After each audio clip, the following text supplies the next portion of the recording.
When I was a kid, my parents had a small city plot, typical, in the Pittsburgh, Pennsylvania region, and the backyard was terraced.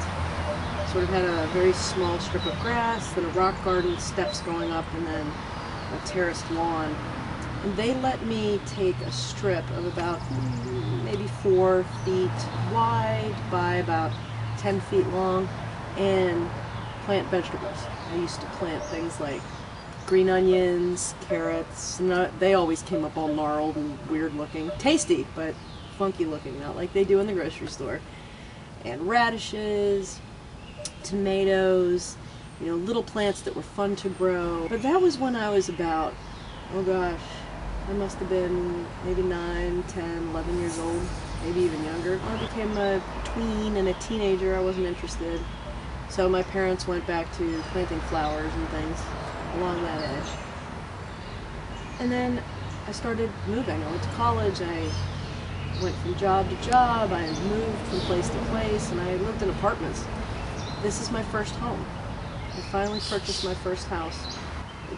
It feels really good to have land on which I can grow food and flowers to attract birds and butterflies. In fact, I planted milkweed specifically to attract monarchs.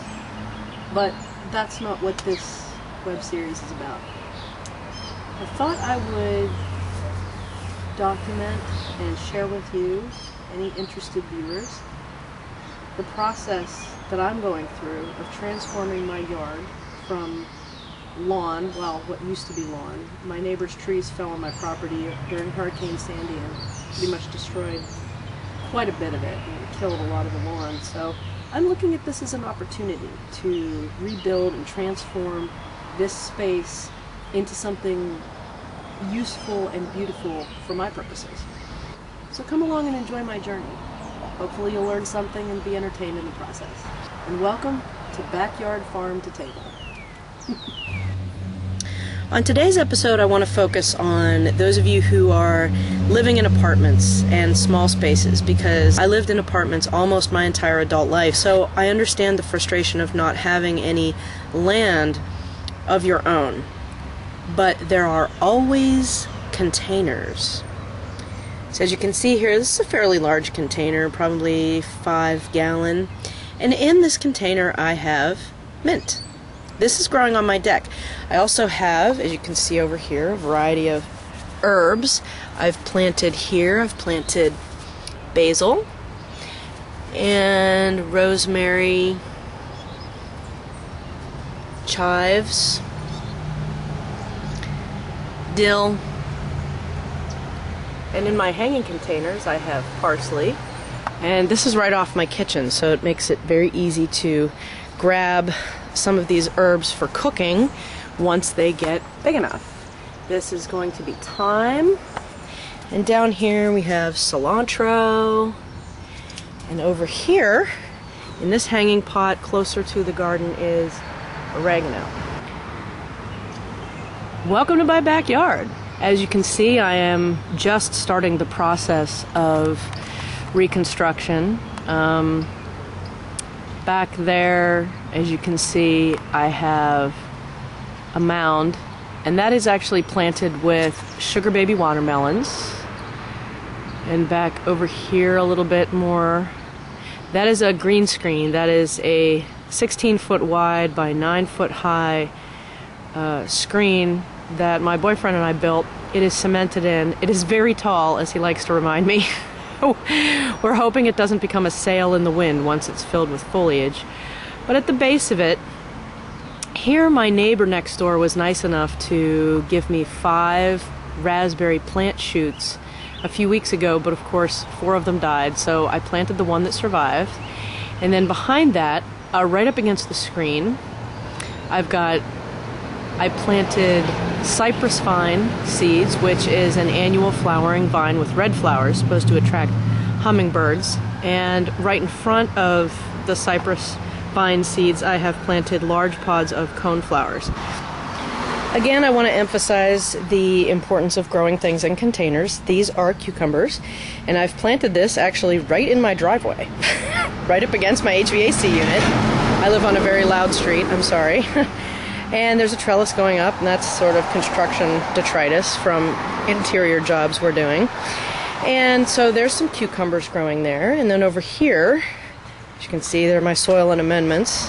Thanks, Lowe's, for delivering those so expediently.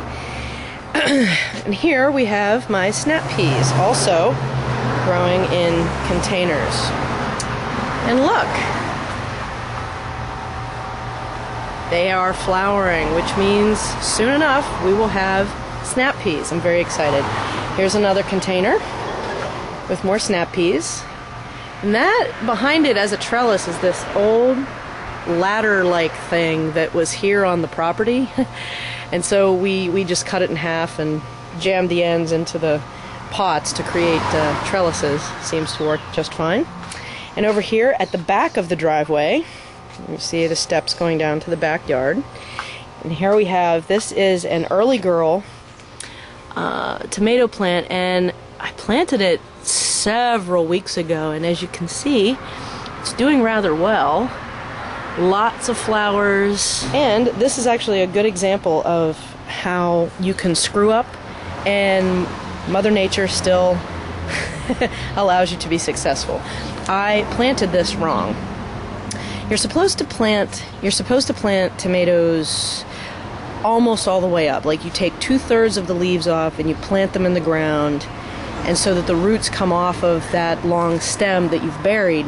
Well, I actually took this and just planted it right to the crown of where it was in the pot that it came in. And still, look at the profusion of buds that I have on there and flowers. It's amazing. Nature's amazing. Here is the same thing. This is actually a tomato plant designed for containers. I think it's actually called patio tomato. And I did the same thing with this. I planted it wrong. But as you can see, there are some flowers, and so I will definitely have tomatoes off of these tomato plants that I planted wrong. So it just goes to show you, even if you screw up, nature has your back. This is a 10 by 14 bed. So if you just have 10 by 14 feet available in your yard that you can cut up and transform into a garden, you could have this many plants growing. And as you can see, the bed's not full yet. I'm planning on filling it on this side with squash, thinking acorn, butternut, and pumpkin, and down here along the front edge I'm hoping to get some sweet potato plants. And in fact, you can't see them because, well, they're seeds and they're buried, but next to each of the strongest looking corn plants, for instance, like this one, there is a pole bean seed, an heirloom purple pole bean seed planted at the base of each of the strongest corn plants. Not only do corn, beans, and squash go together as companion plants, you can actually plant a bean seed at the base of each corn stalk, and it will grow up the corn stalk and not hurt the corn. At least that's what I read. We'll be testing that out this summer. This back here was a stunning, large, probably, oh gosh, how tall was it? Maybe 9 or 10 feet tall crepe myrtle. Beautiful, beautiful flowers, pink, gorgeous. When my neighbor's trees fell, one of them fell right onto this crepe myrtle, destroyed it, ripped it to shreds. It was just ripped. And I really thought it was done and it wasn't going to come back. But look at that. It's got buds all over the base. It's got little sprouts all over the base. And unbelievably, after being whacked down to the ground, first by the tree and then by me as we were sort of cutting back the dead wood, it is unbelievably coming back. The resilience of nature. It's an awesome thing. This is Amanda Morris signing off from backyard farm to table. Thanks for watching.